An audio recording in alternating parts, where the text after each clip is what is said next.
તો ક્રિકેટર વિરાટ કોહલીએ ટેસ્ટ ક્રિકેટમાંથી પણ નિવૃત્તિની જાહેરાત કરી દીધી છે। કોહલી હવે ટેસ્ટ ક્રિકેટમાં નહીં રમે, તેણે નિવૃત્તિની જાહેરાત કરી છે। હજુ તો થોડા સમય પહેલા જ રોહિત શર્માએ પણ ટેસ્ટ ક્રિકેટમાંથી નિવૃત્તિની જાહેરાત કરી હતી। ત્યારબાદ વધુ એક ક્રિકેટર ભારતીય ટીમમાંથી જેણે ટેસ્ટ ક્રિકેટમાંથી નિવૃત્તિની જાહેરાત કરી છે। કોહલીએ થોડા સમય પહેલા બીસીસીઆઈને જાણ કરી હતી। વિરાટ કોહલી 123 ટેસ્ટ મેચમાં અત્યાર સુધીમાં 9230 રન બનાવ્યા છે। કોહલીએ ટેસ્ટ ક્રિકેટમાં 30 સદી પણ ફટકારી છે। તો વન ડે ક્રિકેટ આઈપીએલમાં રમવાનું હજુ પણ વિરાટ કોહલી ચાલુ રાખશે। તો અગાઉ ટી20 ક્રિકેટમાંથી પણ કોહલીએ નિવૃત્તિની જાહેરાત કરી દીધી છે, ત્યારે હવે તે ટેસ્ટ ક્રિકેટમાંથી પણ તેણે નિવૃત્તિની જાહેરાત કરી છે। વિરાટ કોહલીની નિવૃત્તિ ફેન્સમાં પણ નારાજગી જોવા મળી છે। તેણે ટ્વીટ કર્યું હતું અને પોતાની નિવૃત્તિની જાહેરાત કરી હતી। વધુ અપડેટ સાથે સંવાદદાતા પ્રતિક અમારી સાથે જોડાઈ ગયા છે। પ્રતિક, થોડા દિવસ અગાઉ જ હજુ તો રોહિત શર્માએ ક્રિકેટમાંથી નિવૃત્તિની વાત કરી, ટેસ્ટ ક્રિકેટમાંથી, અને થોડા દિવસ બાદ હવે વિરાટ કોહલીની પણ અનાઉન્સ કે તે ટેસ્ટ ક્રિકેટ નહીં રમે। બિલકુલ, ભારતના દિગ્ગજ ખેલાડીમાં વિરાટ કોહલીની ગણતરી થાય છે અને એવું નથી કે એક ફોર્મેટમાં, પરંતુ તમામ જે ક્રિકેટના ફોર્મેટ છે તેમાં તે દિગ્ગજ ખેલાડી રહ્યો છે અને તેણે ભારતીય ટીમને ખૂબ સારું યોગદાન આપ્યું છે। આજે તેમણે ઇન્સ્ટાગ્રામ પર એક ભાવુક પોસ્ટ જાહેર કરી છે અને પોતાની નિવૃત્તિ અંગેની જાહેરાત કરી છે। આ સાથે જ જો વાત કરવામાં આવે તો અગાઉ પણ એવી શક્યતાઓ સેવામાં આવતી હતી કે વિરાટ કોહલી ટેસ્ટમાંથી નિવૃત્તિ જાહેર કરે, અને આજે તેમણે જ્યારે નિવૃત્તિ જાહેર કરી છે, અગાઉ જ્યારે આ શંકાઓ સેવાતી હતી ત્યારે બીસીસીઆઈએ પણ વિરાટ કોહલીને રોકવાના પ્રયત્નો કર્યા હતા, કારણ કે તે તેમનો જે માઇલસ્ટોન છે તે માઇલસ્ટોન અચીવ કરવાના ખૂબ જ થોડાક જ રન પાછળ છે અને બીસીસીઆઈનું એવું માનવું હતું કે આગામી દિવસોમાં વિરાટ કોહલીની જરૂર ટેસ્ટ ક્રિકેટમાં પડવાની છે। આ માટે આ યોગ્ય સમય નથી વિરાટ કોહલીને ટેસ્ટ ક્રિકેટમાંથી નિવૃત્તિ લેવાનો, પરંતુ તેમણે આજે પોતાનો નિર્ણય લીધો છે અને ટેસ્ટમાંથી નિવૃત્તિ જાહેર કરી છે। આ સાથે જો વાત કરવામાં આવે તો છેલ્લા 6 વર્ષથી વિરાટ કોહલી ટેસ્ટ ક્રિકેટના ખરાબ ફોર્મમાંથી પસાર થઈ રહ્યા હતા અને આ તેમના ઉપર અનેક ટિપ્પણીઓ પણ થતી હતી।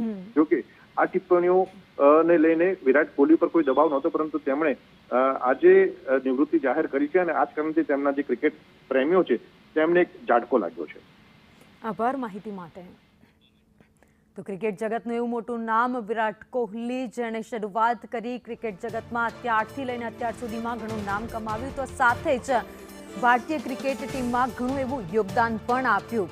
એ પછી મેચ જીતવાની ઘણી બધી મેચો જે ભારતે જીતી છે તેમાં વિરાટ કોહલીનું હંમેશા યોગદાન જોવા મળ્યું છે। વિરાટ કોહલી 123 ટેસ્ટ મેચમાં 9000થી વધારે રન પણ અત્યાર સુધીમાં બનાવ્યા છે। તો તેમને બેટિંગના પણ ઘણા જ લોકો ફેન્સ છે, દીવાના છે, જેમને આજે સૌથી મોટો ઝટકો લાગ્યો છે, કારણ કે પહેલા ટી20 મેચમાંથી નિવૃત્તિ અને હવે ટેસ્ટમાંથી પણ નિવૃત્તિ। એટલે ભારતીય ક્રિકેટ ટીમમાં રમતા એવા બે દિગ્ગજ ખેલાડી, ભારતીય ટીમના કપ્તાન રોહિત શર્મા, જે થોડા દિવસ પહેલા જ તેમણે પણ એક સોશિયલ મીડિયામાં પોસ્ટ કરી હતી, પોતાની ટેસ્ટ મેચમાં જે કેપ પહેરતા હોય છે એની સાથે તેમણે પોસ્ટ કરી હતી ને લખાણ લખ્યું હતું અને નિવૃત્તિની જાહેરાત કરી હતી। તેમણે પણ એવું લખ્યું હતું કે ઘણા સમયથી વિચારી રહ્યો હતો અને હવે આખરે નિર્ણય લઈ લીધો છે। ઘણું દુઃખ છે, પરંતુ હા, હું ટેસ્ટમાંથી તો નિવૃત્તિ લઉં છું, પરંતુ આગળ વન ડેમાં રમતો રહીશ। હવે સાથે જ બીજા એક ખેલાડી જે ભારતીય ટીમમાં તેમનું સૌથી સારું પ્રદર્શન રહ્યું છે તેવા વિરાટ કોહલી, જે હવે ટેસ્ટ ક્રિકેટ મેચમાં જોવા નહીં મળે, તેમણે પોતાની નિવૃત્તિની જાહેરાત કરી દીધી છે। તો કોહલીએ ટેસ્ટ ક્રિકેટમાં 30 સદી અત્યાર સુધીમાં ફટકારી છે। જોકે ટેસ્ટ સિવાય તેઓ ટી20માં પણ નિવૃત્તિની જાહેરાત કરી ચૂક્યા છે।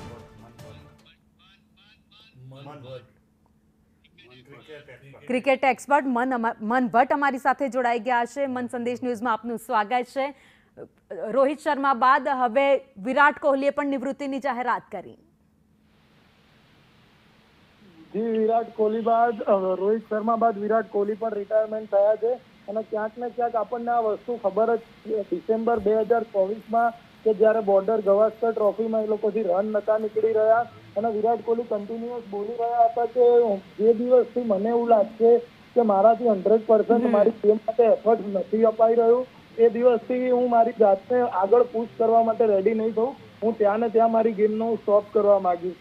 જો કે બીસીસીઆઈએ 2 દિવસ પહેલા જ વિરાટ કોહલીએ બીસીસીઆઈના સ્ટેટમેન્ટ આપી દીધું હતું કે મારે ટેસ્ટ ક્રિકેટમાંથી રિટાયરમેન્ટ લેવું છે, પણ તો બી બીસીસીઆઈએ એમને થોડો ટાઈમ માંગ્યો હતો કે તમે હજુ પણ થોડો સમય લો અને આ વસ્તુ ઉપર તમે વિચાર કરી લો, કેમ કે અત્યારે હાર્શ થોડા જ સમયની અંદર એક બહુ મોટી ઇંગ્લેન્ડની ટેસ્ટ સિરીઝ આવી રહી છે, એટલે એમનું BCCI નું ફોર્સફુલી કહેવું એવું હતું કે તમે એક સિરીઝ હજુ પણ રમવાનો ટ્રાય કરી લો, કે એક સિરીઝ હજુ તમે આગળ જાઓ, જો રન નીકળી જાય અને તમે તમારું મંતવ્ય બદલી શકો તો તમે બદલી લો. પણ વિરાટ કોહલીએ ના પાડી દીધી હતી ત્યાં, અને ત્યાંથી જ ખબર હતી કે હવે વિરાટ કોહલી, રોહિત શર્મા પછી હવે વિરાટ કોહલી ટેસ્ટમાંથી નિવૃત્ત થઈ રહ્યા છે. આભાર અમારી સાથે જોડાયા.